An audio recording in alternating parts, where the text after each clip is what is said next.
Hey guys, this is Alex from Ignite Prep. In this lesson, we're going to be covering sufficient assumption questions.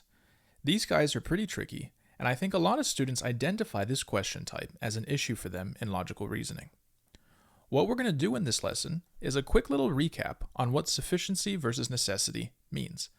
Then we're going to learn how to identify sufficient assumption questions when they pop up, come up with a strategy for them, and then take a look at some example problems covering conditional logic within sufficient assumption questions. But as always, we begin with the importance of this lesson. Why are we spending our time here? Well, sufficient assumption questions are really only about 6 or 7% of logical reasoning questions in general, but it's absolutely necessary to do well in them. In fact, I and a bunch of other tutors and material writers will tell you that sufficient assumption questions are one of the question types that you actually cannot afford to miss on test day if you want to be scoring above a 170. Now, the reason for that is the concept behind sufficient assumptions is just so basic, and like a must-be-true question, the bar is set so high for the argument that you can really double-check these when you pick an answer choice. I find that typically students who are doing well in logic games tend to do pretty well in sufficient assumption questions also, because they both deal really heavily with this conditional logic. So, if you're acing conditional logic, and you know all of your conditional indicators, then this should really be a pretty easy lesson for you. And then we'll move on to mastery and application. So first off, for this lesson, we have to learn how to identify these questions. To start, you may hear people describe this question type a little bit differently depending on who you talk to. The majority of people describe them as sufficient assumption questions, which is what I do. But you also have courses and material out there that calls them justify the conclusion questions. Don't get confused by that. I think that the name, both names rather, will make a lot more sense in the next section of this lesson, but it's kind of like the difference between calling flaw questions descriptive weak-skinning questions or flaw questions. So when we're taking a look at sufficient assumption questions, there's a few elements in the stem we want to look out for. The first is going to be some kind of phrase that says properly drawn, like allowing or enabling our conclusion to be properly drawn. This is LSAC's kind of pretentious, fancy way of plugging in the idea of validity. When an argument can be properly drawn, then that means you have proven or validated your argument. The second thing we're looking for is going to be some sufficient condition indicators, such as if. Remember, in our necessary assumption lesson, we talked about how to find necessary assumption question stems. One of the things we identified as a common stem element were necessary condition indicators. It's no different here. If you want to find a sufficient assumption stem, it's a good idea to look for any sufficient condition indicators. Because I'm a nice tutor, I put them up here on the board for you. So if you don't know them at this point, screenshot them now and go memorize. The last element of a sufficient assumption stem is a little bit harder to describe. We're going to talk about it a little bit more in the next section of our lesson, but for now, just know that sufficient assumption questions want you to justify or prove or validate your argument. And that's a pretty high bar that they've set for themselves. So we want our question stem to reflect that. Think about it like this. You have must-be-true questions. They say things like which one of the following can be inferred. That's an absolute. It's talking about validity. But in a most strongly supported question stem, you can have some wording like which one of the following can be most inferred. And so what the word most there is doing is actually lowering the bar of certainty. We're no longer seeking validity in the argument. The same thing is true with these sufficient assumption questions and their sister questions. If you go from which one of the following justifies the conclusion to which one of the following most justifies the conclusion, what you've done is lowered your bar of certainty. Any question stem that lowers the bar like that for you, but still sounds like a sufficient question stem, is actually not a sufficient question. It's actually a strengthened question. So, I do want to wrap this section of the lesson up with one little note to you guys. These are not steadfast rules for always finding a sufficient assumption question. You have to understand what a sufficient assumption question wants you to do, and then you read your question and decide what it's asking you contextually. That flexibility is so important in this test. You need the confidence of the material in order to make a better decision as to what a stem is wanting you to do. So to wrap up, let's put up some different sufficient assumption question stems on the board. What we've got here is, which one of the following, if true, allows the conclusion to be properly drawn? which one of the following is an assumption that would serve to justify the conclusion above? The conclusion above is properly drawn if which one of the following is assumed. And so that's our example of some stems. Memorize those and look out for them when you go to a logical reasoning section. And just remember, if you add the word most into any of those, you don't have a sufficient assumption question, you have a strengthened question. Next up, what is a sufficient assumption? This is definitely one of the more abstract topics on this test. From a conceptual standpoint, I'm sure most people know what a flaw is or how to weaken or strengthen something just from day-to-day experience of just using those words in conversation. But sufficient assumptions are not something that really comes up conversationally. So we want to start with just the concept of validity and what it means to justify something. And if you're iffy with the concept of validity and want more detail than what this lesson will provide, check out the skills section of our channel. But for now, validity is the strongest form of support for an argument. It's like we have different tiers of reasoning. Some things are not supported, other things are just kind of supported, strongly supported, and so on. But on the far end of the spectrum, you have a group of arguments that undeniably prove their conclusions. And I don't mean that in like a facetious way. I mean literally prove. No ifs, ands, no buts, no exceptions. The conclusion has been proven based on the evidence we're given. At the heart of it, that's what sufficient assumption questions want you to do. They want you to absolutely prove something. The only difference from what I said just a second ago is that the arguments in sufficient assumption questions need something. There's something missing that's going to fill in some gap or rule out exceptions that when you add it in, it will absolutely prove your conclusion. That's what I mean by this question type sets the bar so high for the answer choice. Whatever you put in, whatever answer choice you pick, when it's inserted into the stimulus, it should absolutely, beyond a shadow of a doubt, prove your conclusion. Now that sounds like a hard thing to do, but actually the burden is put on the test writers themselves. Writing an argument that can be logically proven, be airtight, and be bulletproof is no joke, and not every argument can pull it off. You need certain elements present in your argument to actually pull this off. For the most part, they use conditional logic, but you also have like number-based, relative versus absolute arguments and causation arguments present in these question types. So why do we need these reasoning structures and patterns to pull this off? Well, think about it. Both conditional logic and causation allow you to absolutely guarantee something. If you have an argument with conditional logic and your conclusion is the necessary condition, then what can you place in there that absolutely will guarantee it? You can place the sufficient condition. You need to input the sufficient condition if you want to guarantee something. And again, if you're iffy on that, go back to our conditional logic chapter in the reasoning structures section of our channel. Another way you can do it is say that you have this basic argument. You have premise 1 is X and your conclusion is Y. Okay? What do we need to input in order to guarantee our conclusion of Y? Well, we need to insert a sufficient assumption that's conditional, saying that if you have X, then you must have Y. If we make this less abstract, let's apply it to a situation. Ariana got a 180 on her LSAT in August, which is better than the 175 that her sister got. Based off of this, we know that Ariana must have studied rigorously. The conclusion follows logically if which one of the following is assumed.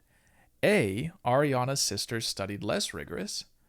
B, if Ariana had studied rigorously, then she would have also gotten a 180. C, Ariana's mother pushed her to study rigorously. D, Ariana could get a 180 in the LSAT only if she studied rigorously. E, Ariana is smarter than her sister. If we want to break this down into parts, we have our premise. Ariana got a 180 on the LSAT. And our conclusion, Ariana studied rigorously. Remember that this is a sufficient assumption question. We want to prove or validate or justify our conclusion, which is that Ariana studied rigorously. And what kind of relationship can we use to do this? We can use our conditional. We can say that if X, then Y, and apply it like this. If Ariana got a 180, then she must have studied rigorously. Now we want to go through our answer choices. A says Ariana's sister studied less rigorously. This tells us something about Ariana's sister, but it doesn't prove the fact that Ariana studied rigorously at all. It's just a comparison, and it doesn't do anything to our conclusion. It doesn't prove anything, so it's definitely out. B, if Ariana had studied rigorously, then she would have also gotten a 180. This would be the trap. It actually kind of reverses what we need. Remember, our diagram from earlier said, if 180, then studied rigorously. Well, this one says, if studied rigorously, then 180. Not what we want. Answer choice C. It says that Ariana's mother pushed her to study rigorously. Does anyone care? I'm sure all of our moms push us to do things. That doesn't mean we actually do them. Then we have answer choice D. Ariana could get a 180 on the LSAT only if she studied rigorously, and that does it for us. The only if here is our necessary condition, and thus it would be diagrammed like this. If 180, then studied rigorously. This matches the conditional from our prephrase and looks pretty good. It proves or allows us to prove our conclusion. Now we have the last one, which is answer choice E. It says Ariana is smarter than her sister.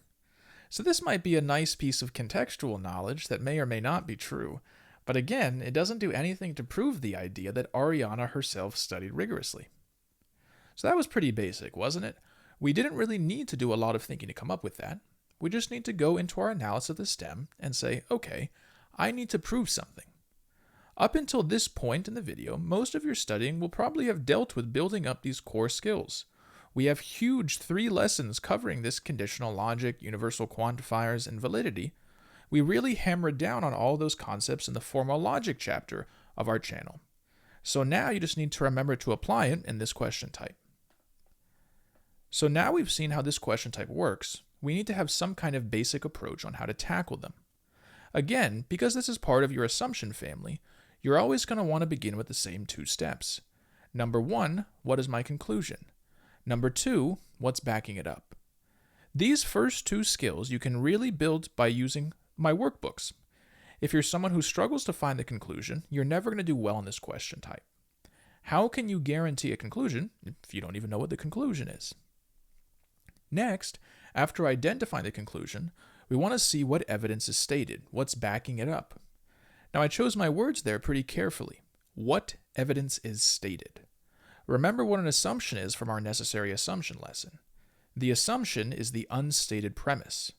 Therefore, we want to have a good grasp of what is stated before we go in and try and say that something was taken for granted or unstated. Sufficient or not, the sufficient assumption is still an assumption, which means that it is an unstated premise. It just has a different job than the necessary assumption. Next, we want to take a look at the reasoning structures. So far, we've seen how conditional logic plays a role in sufficient assumption questions. But you should know that LSAT writers are not boxed into just using conditional logic. We have other things at play here.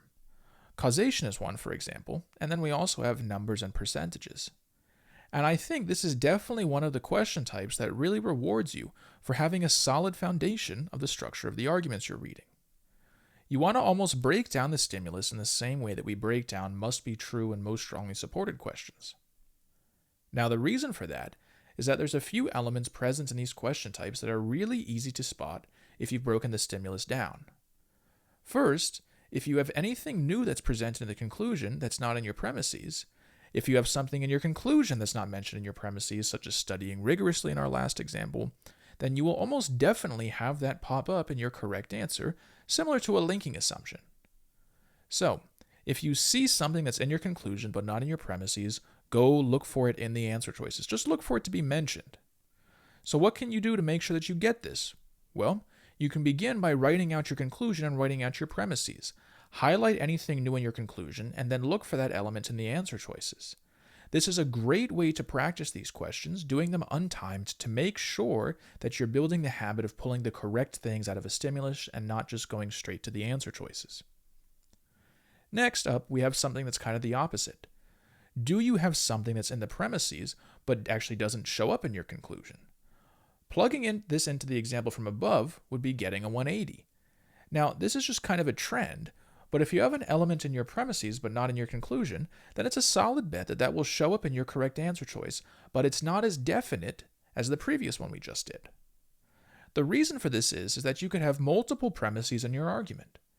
Not every single premise is going to be completely relevant to the sufficient assumption or the conclusion. In simpler examples, such as the one from before, we only had one premise. So the new element not stated in your conclusion had to be the right answer. But if we had 3 or 4 different pieces of evidence, then we don't need every single element from our premises to be in our correct answer choice. Usually, just one will do it. Lastly, we have elements that are in our conclusion and the premises. These guys usually will not be in your correct answer choice. Why? Because they're already linked. We don't need to bridge the gap or do anything extreme to link these two together because they are already explicitly linked. If we're looking to apply all of this, we can take a look at an example. Everyone from Hawaii loves to surf. Jamie loves to surf. Okay, so we have a pretty basic little stimulus there, right? Let's take a look. Is there anything mentioned in our conclusion that's not in our premises? Yeah, we have Jamie. Jamie is something new. So we know that our correct answer choice most definitely needs to mention Jamie.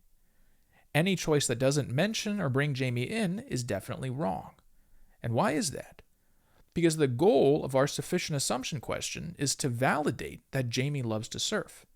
How can we do that if it doesn't even mention him? Next up, is there anything mentioned in the premises but not the conclusion? Yes, there is. We have everyone from Hawaii is actually present in our premises, but it's not mentioned in our conclusion. Hawaii is not mentioned, period, in the conclusion. If we're remembering our rules, there's a good chance that this will show up in our correct answer choice. Lastly, we have a common element, which is loving to surf. This is common to both our premise and our conclusion, and this will probably not show up in our correct answer choice. So now that we have a strategy in place, I do want to talk about sufficiency before we get into some practice. Throughout this lesson, we've kind of driven home the fact that a sufficient assumption question is seeking to validate or prove our conclusion. Well, if we want to diagram this, it looks like this. If, inserting answer choice, then conclusion. And take a second and really look at this diagram, and I think it will make sense to you. A sufficient condition guarantees the necessary condition.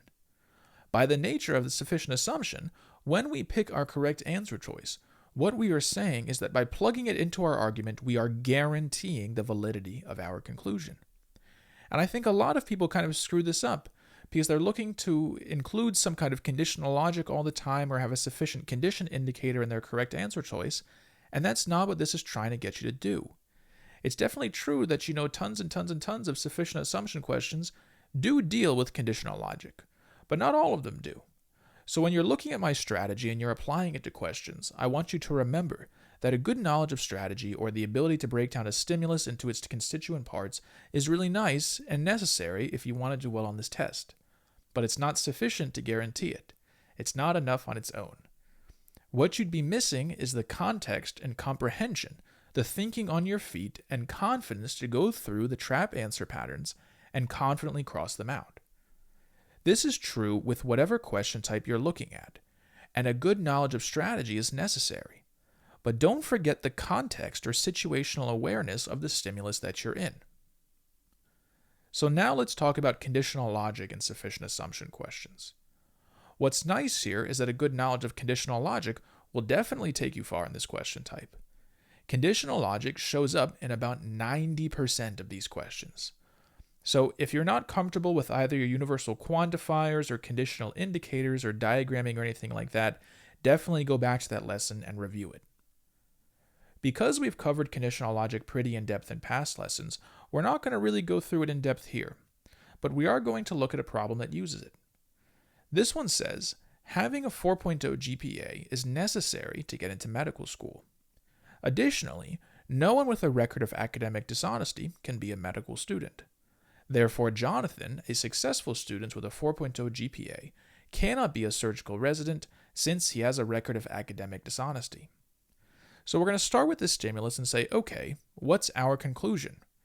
Our conclusion is that Jonathan cannot be a surgical resident. Why can't Jonathan be a surgical resident? Because he has a record of academic dishonesty. Okay? But clearly, there's more to this, and that's where we have to use some conditional logic. So let's break it down. First up, we're told that a 4.0 is necessary to go to medical school. So we diagram it like this. If medical school or if in medical school, then you have a 4.0.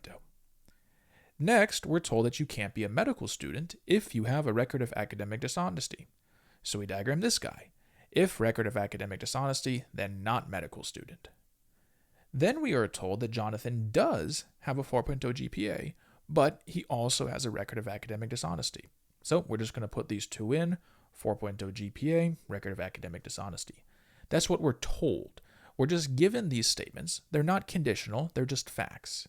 Okay, and this is a sufficient assumption question. So what are we trying to prove? We're trying to prove our conclusion. We're trying to prove that Jonathan cannot be a surgical resident.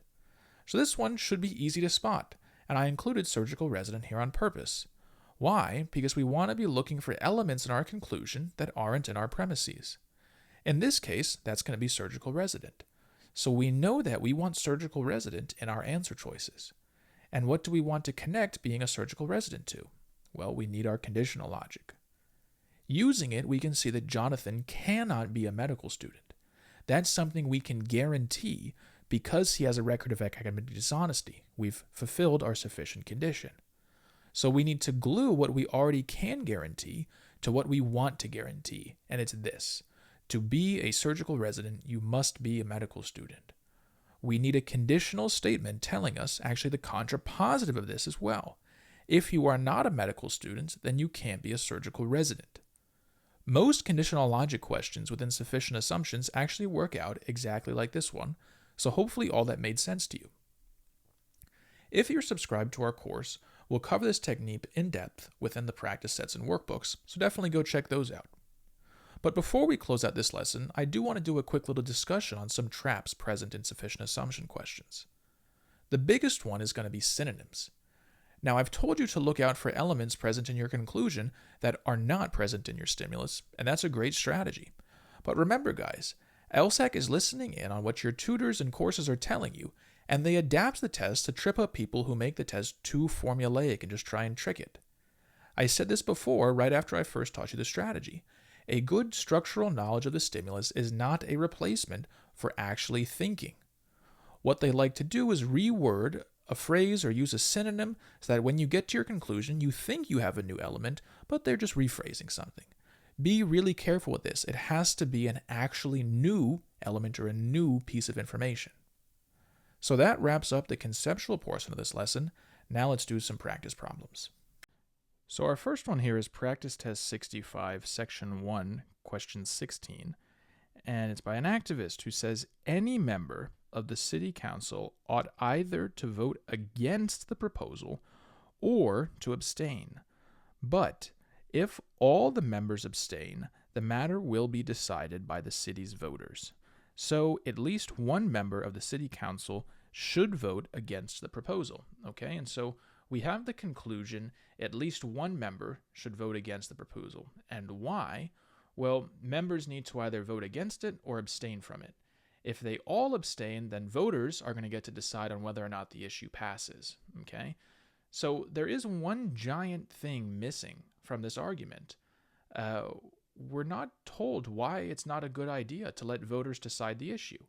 Right? We're told, based on this information, that the council members should absolutely not let the vote pass, right? The council members shouldn't vote for the proposal, but why shouldn't they let voters decide it? And so if we want to validate this conclusion that we need at least somebody, one person, to vote against the proposal, we have to say that it's wrong or it's a bad idea to let this issue go down to the voters. And so if we go to our question stem, it says the conclusion of the activist's argument follows logically if which one of the following is assumed. And so this is our sufficient assumption question stem that we learned earlier on in this lesson. Okay, and so we want to go through and find the answer choice that when we plug it into this stimulus proves the conclusion, validates the conclusion.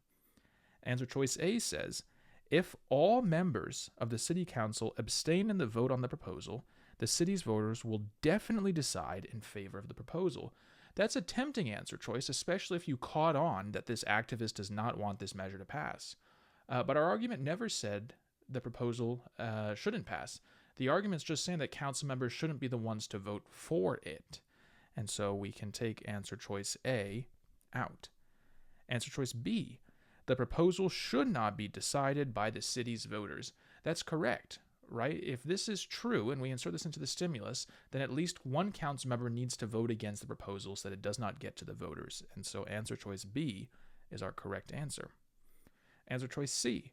No members of the city council will vote in favor of the proposal.